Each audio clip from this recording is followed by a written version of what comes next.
श्री गणेशाय नमः। ओम नमः शिवाय। नमस्कार प्रिय भक्तगणों, क्या आप भी अपनी आर्थिक समस्याओं से हमेशा परेशान रहते हैं? क्या आपके घर में हमेशा पैसों की तंगी रहती है? कड़ी मेहनत करने के बाद भी आपको जीवन में सफलताएं नहीं प्राप्त होती? तो आप बिल्कुल सही वीडियो पे आए हैं। इस वीडियो को देखने के बाद आपको आपकी समस्या का समाधान मिल जाएगा और आपको जीवन में मनचाहे पद और प्रतिष्ठा प्राप्त होगी। अगर आप इन ज्योतिषीय उपायों को कर लेते हैं तो आपको हर कार्य में सफलता मिलने लगेगी। पितृपक्ष में पितरों का श्राद्ध एवं तर्पण किया जाता है, जिससे वे खुश होकर अपने परिवार को आशीर्वाद प्रदान करते हैं। पितरों के निमित्त श्राद्ध कर्म करने से पूर्वजों की आत्मा को शांति प्राप्त होती है। इसलिए कहा जाता है कि सभी को अपने पूर्वजों का श्राद्ध कर्म अवश्य करना चाहिए। अश्विन मास की सर्वपितृ अमावस्या को पितृपक्ष का समापन होता है। सर्वपितृ अमावस्या के दिन कुछ विशेष उपायों को करने से पितर प्रसन्न होते हैं, जिससे हर समय परिवार पर उनका आशीर्वाद और घर में सुख शांति बनी रहती है। तो चलिए जानते हैं सर्वपितृ अमावस्या पे गौ माता से जुड़े कुछ उपायों को, जिसे करने से आपके जीवन में सुख और संपन्नता हमेशा बनी रहेगी।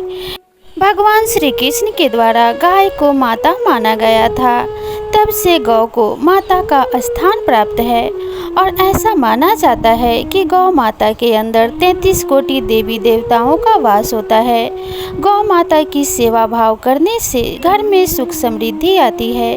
अगर आप पितृपक्ष अमावस्या के दिन गौ माता को हरा चारा खिलाते हैं या फिर गौ माता की सेवा करते हैं तो इससे आपको पितरों को मुक्ति प्राप्त होती है।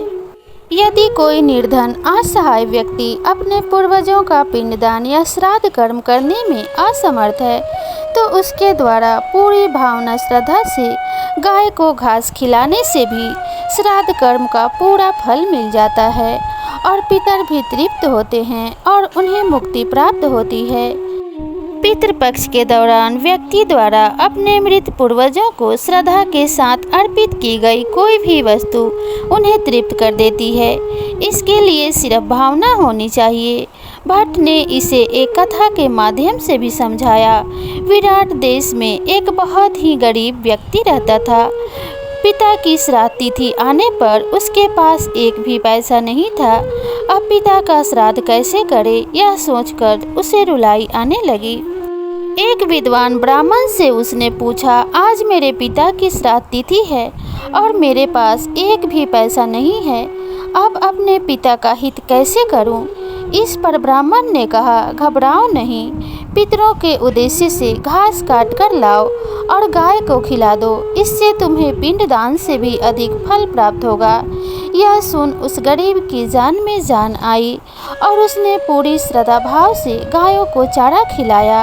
इस पुण्य के प्रभाव से उसके पितर तो तृप्त हुए ही, मरने के बाद उसे भी देवलोक प्राप्त हुआ। सनातन धर्म में मानव सेवा के अतिरिक्त अन्य पशु पक्षियों की सेवा करना भी बहुत पुण्यदायक माना गया है। इसी क्रम में हम आपको कुछ ऐसे जानवरों के नाम बताएंगे जिनकी सेवा करने से ग्रह शांति होती है और इनको भोजन कराने से सभी तरह के सुख एवं वैभव प्राप्त होते हैं। हिंदू धर्म में गाय को सबसे अधिक पवित्र पशु माना गया है। भारतीय संस्कृति में गाय को माता का दर्जा दिया गया है। ऐसा माना जाता है कि गाय के शरीर में 33 कोटि देवी देवताओं का वास है। गाय को प्रातःकाल रोटी खिलाना बहुत ही शुभ होता है, लेकिन रोटी खिलाने के भी कुछ नियम हैं। गाय को हमेशा ताज़ी रोटी खिलाएं। कुछ लोग रात की रखी हुई बासी रोटी गाय को खिलाते हैं, जो लाभ के स्थान पर हानि करती है। ऐसे में गाय को हमेशा ताज़ी रोटी ही खिलाएं।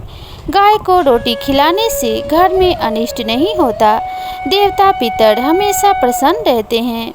सोमवार को रोटी पर मक्खन, बूरा या शक्कर आदि रखकर गाय को खिलाने से चंद्रमा का दोष खत्म होता है। रोटी में गुड़ एवं हल्दी का टीका लगाकर गाय को खिलाने से मंगल और बृहस्पति संबंधी दोष खत्म होते हैं।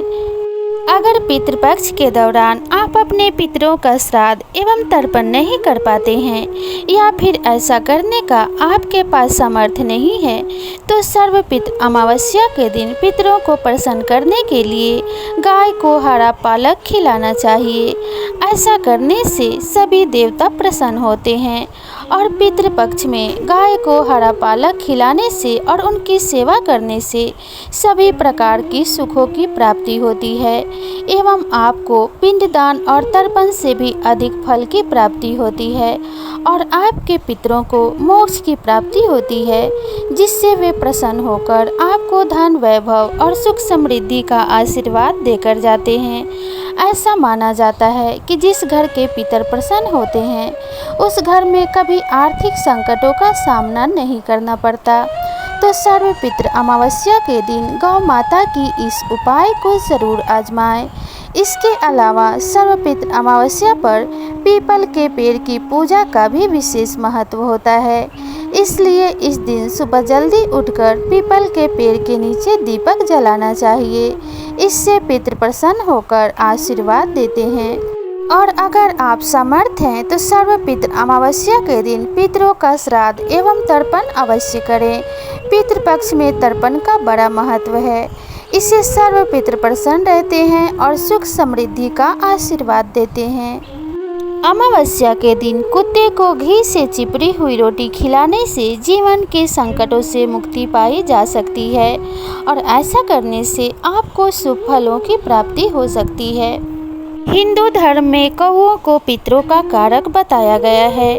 पितृपक्ष में अपने पूर्वजों का स्मरण करते हुए कौओं को भोजन कराया जाता है। यदि आपके साथ कुछ अजीब सा हो रहा है, मन अशांत है, अज्ञात भय की आशंका है, ऐसे में आप कौओं को मीठे पीले चावल खिलाएं। कौओं को शतंजा खिलाने से भी शनि राहु एवं केतु दोष कम होते हैं। कौओं को सर्वपितृ अमावस्या के दिन शतंजा खिलाने से या फिर उनको भोजन कराने से आपके पितृ प्रसन्न होते हैं एवं प्रसन्न होकर वे आपको सुख समृद्धि का आशीर्वाद देते हैं। कौओं को पितरों का वाहक माना गया है। पितृपक्ष में पितर विशेष करके कौओं का रूप धर के ही पृथ्वी लोक पे अपना भोग ग्रहण करने आते हैं और उन्हें भोग प्राप्त होने पर वे अपने परिवार को सुख समृद्धि का आशीर्वाद देकर जाते हैं। इसलिए सर्वपितृ अमावस्या के दिन आप इन उपायों को ज़रूर आजमाएं और अपने घर में सुख समृद्धि का आशीर्वाद पाएं। आज के वीडियो में बस इतना ही। मिलते हैं नई वीडियो में नई जानकारी के साथ। तब तक के लिए राधे राधे।